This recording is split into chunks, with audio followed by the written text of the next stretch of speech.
Hi friends, Pongal cleaning work start பண்ணியாச்சு. பாருங்கள், எல்லா ஜாமானும் எடுத்து போட்டு கம்ப்ளீட்டாக கழுவி டோட்டலாக எல்லாத்தையும் சுத்தம் பண்ணி எடுத்து வச்சாச்சு.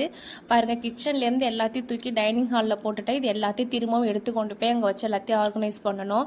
எல்லாத்தையும் எடுத்து போட்டு கழுவிடலாம், கசாம்சான்னு போட்டுடலாம். ஆனால் திரும்ப எல்லாத்தையும் எடுத்து வச்சு ஆர்கனைஸ் பண்ணுறதா இருக்கிறதுலே பெரிய பெரிய வேலை, ரொம்ப கஷ்டமான வேலை. பாருங்கள், எல்லாத்தையும் தனித்தனியாக எடுத்து போட்டு வச்சுருக்கேன்.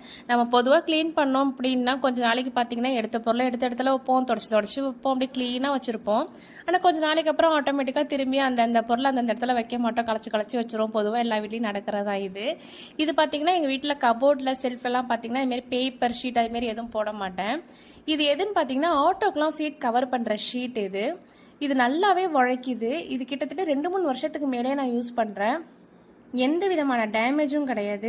நம்ம பொதுவாக இந்த துணிங்கெல்லாம் வாஷ் பண்ணுற மாதிரி சர்ஃபில் போட்டு நம்ம வாஷ் பண்ணி கூட காய வச்சு எடுத்து வச்சுக்கலாம். அந்த அளவுக்கு இது சூப்பராக உழைக்குது. பாருங்கள், இதில் எந்த விதமான அழுக்கோ இல்லை எண்ணெயோ எது பட்டாலுமே ஒரு துணி வச்சு தொடச்சாலே சூப்பராக க்ளீன் ஆகிடும். அழுக்கு தெரியவே தெரியாது, நல்லாவே உழைக்குது. தண்ணி பட்டால் கூட நம்ம உடனே தொடச்சி எடுத்துடலாம். இது ஊறி போயிடும் அப்படிங்கிற பயம்லாம் தேவையே கிடையாது. பாருங்கள், சூப்பராக இருக்கும், நல்லா நீட்டாகவும் இருக்கும். இந்த பாருங்கள், எல்லா பொருளையும் நான் எடுத்து வச்சு அடுக்கி காமிச்சிருக்கேன் உங்களுக்கு. இவ்வளோ சூப்பராக இருக்குது பாருங்கள், பார்க்கவும் நீட்டாக இருக்கும், பக்காவாக இருக்கும். ரொம்ப யூஸ்ஃபுல்லாக இருக்குது. நீங்களும் இது போல் ட்ரை பண்ணி பாருங்கள். நான் மீட்டர் கணக்கில் வாங்கி அளந்து கட் பண்ணி எல்லாத்தையும் போட்டு இது பண்ணி வச்சுருக்கேன். நீங்களும் இது போல் ட்ரை பண்ணி பாருங்கள் ஃப்ரெண்ட்ஸ். வீடியோ பிடிச்சிருந்தா லைக்